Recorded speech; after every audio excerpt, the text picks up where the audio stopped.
I'm a Muslim, halifa sardaunan waka. Nigeria together. Nigeria ce uwata, Nigeria ce kasata. Idan sun ta a zuciyata, har ƙarshen rayuwata.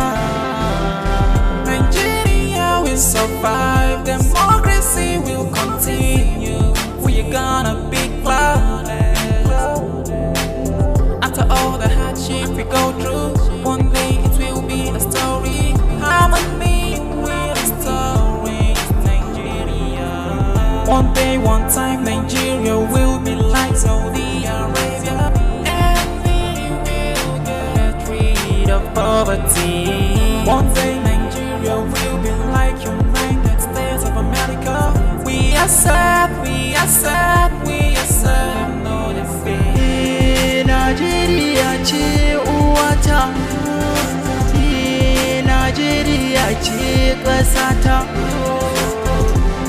Idan sun ta a zuciyata,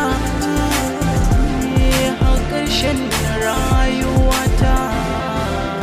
Nigeria will survive, democracy will continue. We're gonna live in peace and harmony, schools and security, yeah.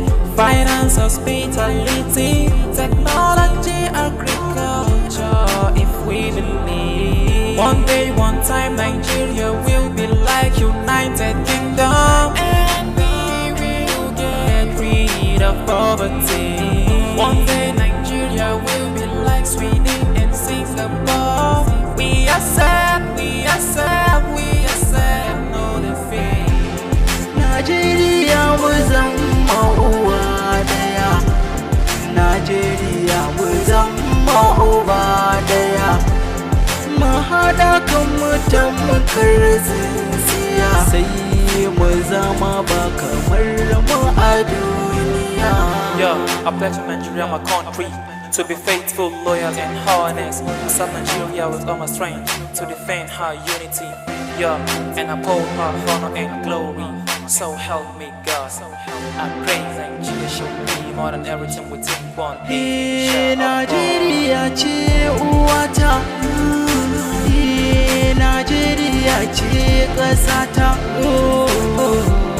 Idan sun ta a zuciyata,